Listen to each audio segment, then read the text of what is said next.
Okay, in this video I'm going to show you how to attach the PhantomTech, there we go, PhantomTech IR light onto the tension rods for, we'll do two different videos, that way I can show you two different setups with this. The first video I'm going to show how to install on a tension rod that is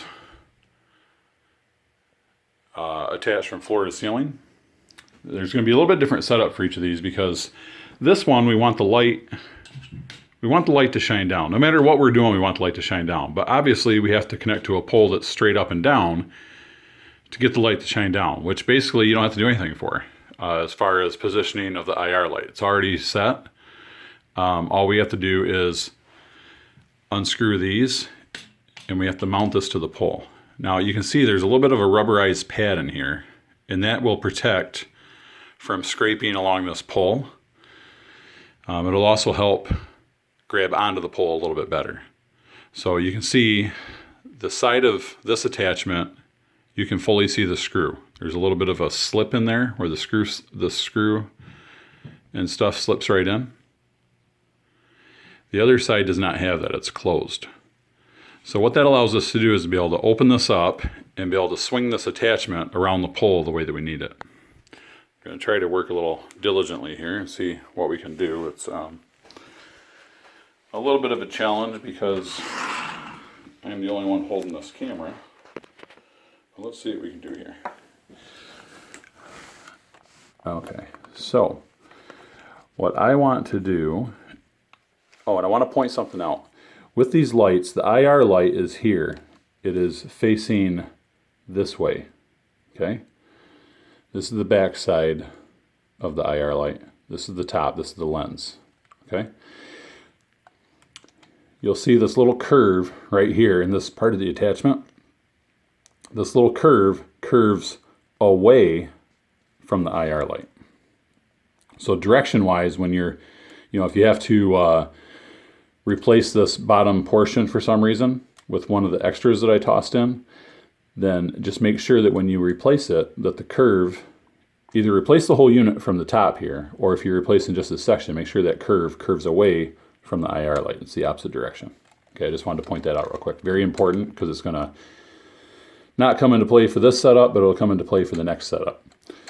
So, okay, so here's the side with the little bit of, it can slip out.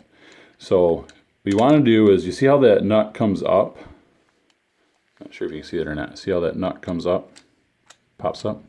You want to make sure it's down inside that plastic piece, and then you want to turn this piece here counterclockwise, and that you can see it's opening that up. It's coming off the screw. You need that because you need to be able to open this. Now we have to undo the other side and bring it off the screw. So you want to be able to open this up because we need to be able to get around that pole.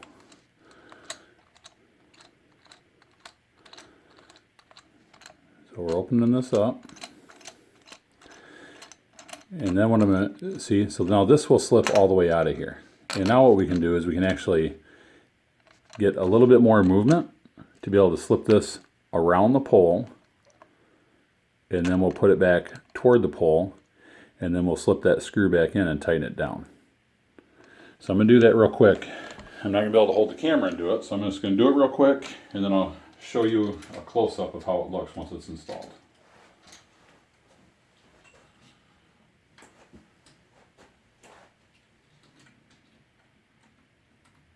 It's not very hard, it's just that it takes two hands, and obviously if I had a third hand I would hold the camera too, but I'm by myself and only have a one or two hand deal here, I should say. I'm missing one hand. I don't have that third one that I need. Okay, so I got that snug on there, and again, I didn't tighten it hard, it's just snug. And now you can see how I slip this around, and it's all the way around this pole, and it's on there snug. The light's not going to fall down or anything. It's not even going to slip down. Those pads are holding it tight. The IR light's facing straight down, which is good. So that's what you do. Now, theoretically, what we would have done is probably attach this IR light a lot closer to the top, which I will do before I do the setup with the shadow trackers underneath. But this collar we would have had pretty close to the top here, because we want to get the widest range possible. And right now we're close to a foot. Yeah, we're about a foot, yeah, from the ceiling. So definitely not what we would want for the setup. We would want the setup to be right up tight to that ceiling. And then down below here we would set our shadow trackers, which I'm going to do real quick. So let me do that. I'm going to set the camera down again. Point over this way.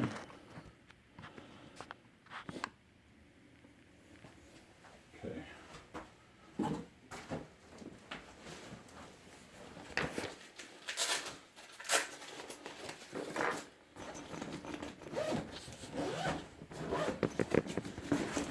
Now I only have 4 shadow trackers with me, so what I'm going to be showing you is 4 shadow trackers, and really that works out anyway, because each of these setups will really control about 4 shadow trackers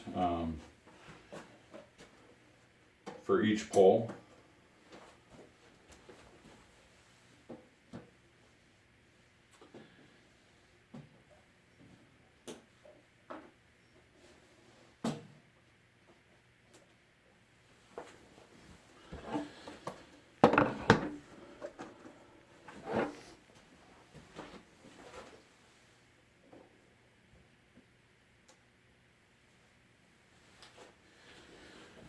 Okay, I need to install a battery real quick.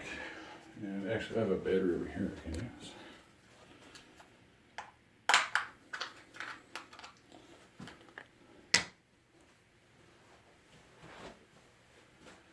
Also, to install these batteries, it's real easy. The negative side will go toward the spring, and you'll see I have a paper, in the paper that talks about the IR lights, it actually talks about how to install the batteries, I believe. There's just a sleeve on the back. It slips off and then it slips back on. Nothing overly complicated, so. Okay, now I'm going to turn the IR light on.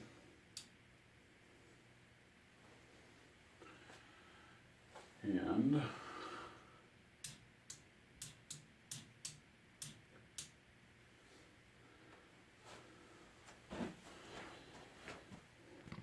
oops. Okay, so the setup for these, you can do different things. Right now I have shadow tracker kind of coming out toward me. 2 on one side of the pole, 2 on the other side of the pole, and the light is up here shining straight down. You can see the IR lights working. That's what the purple haze is coming off it.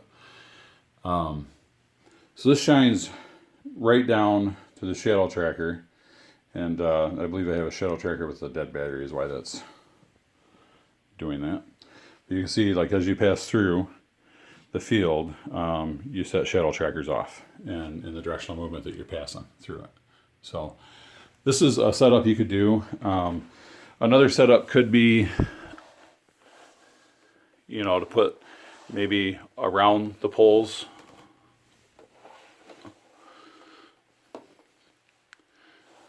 Of course, the back side wouldn't be getting it, I guess, because the light's not shooting toward the back necessarily. So you could put them around the pole, like so. Maybe 3 in the front because the back's not really getting it. We'll take this one out that has the dead battery.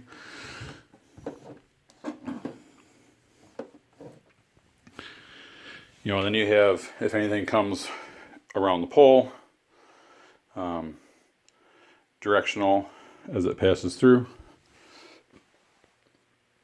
So, all right, I'm going to end this video and I'm going to show you the setup for, if you have like in a doorway or in the middle of a hallway. I'm going to do it in a doorway. It's the same concept.